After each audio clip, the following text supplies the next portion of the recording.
What's up, guys? Yeah, it's been a while, hasn't it? I'm still at it. Just wanted to pop on here, make a video, an update video, kind of let you guys know what's been going on around here and the truck and the progress and all that is involved.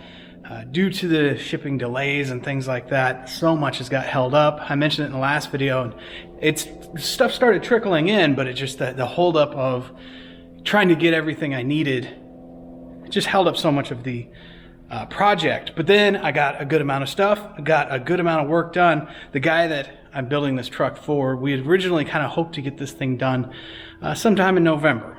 Well, you can see it's November and it's not done. So most of that was because a lot of the stuff I needed, again, as I mentioned, got held up, and then it only recently got here, you know, kind of trickled in over the last couple months, and have been able to finally get some of the stuff installed. And some stuff I'm still waiting on. I can't install other things till I get other stuff, but majority of it is here. And guys, enough babbling. Let's get to the updates of what has been going on the truck. Okay, the truck is bolted down to the frame of some of the most overbuilt cab mounts I've ever made. That's 1/4-inch steel right there, and all welded in, looking good.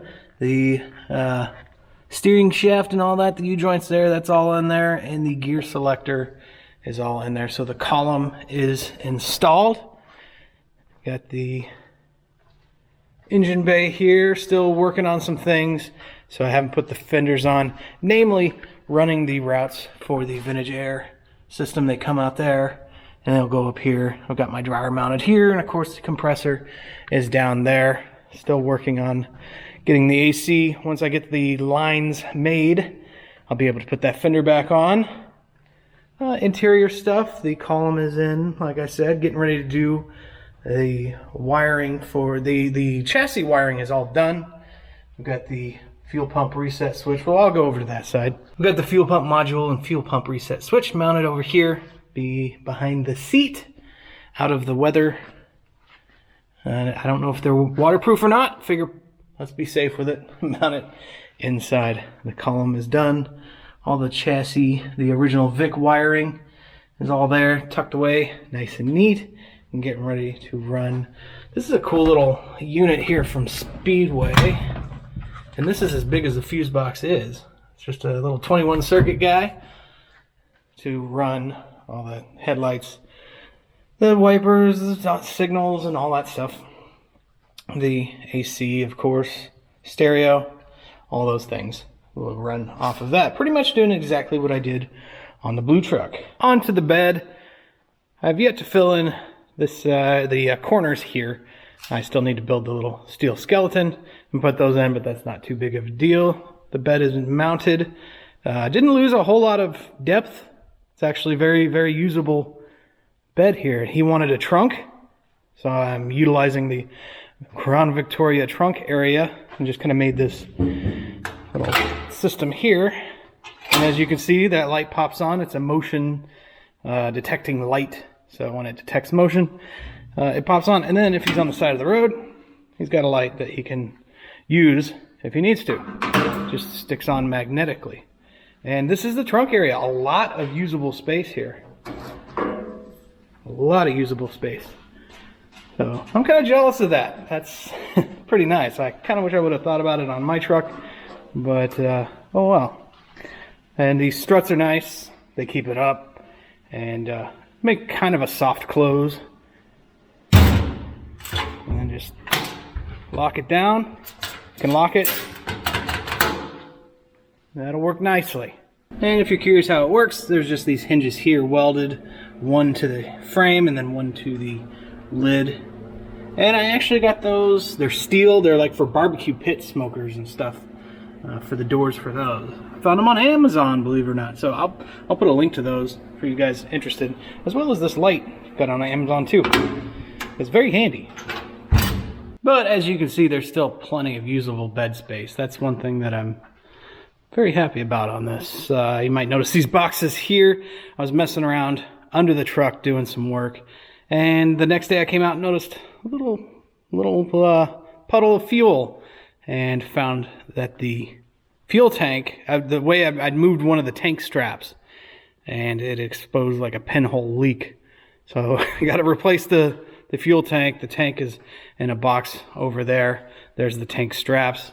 And I figured while I'm back there, got that pulled out and everything, might as well replace the fuel pump, because no idea how old the pump is. Had a couple of little holes in this inner fender, and instead of buying a whole new inner fender or trying to find a salvaged one, the dude's from Michigan, so I found some old Michigan plates, patch up the holes. I think it looks cool. I actually dig it a lot. I love these bicentennial Michigan plates.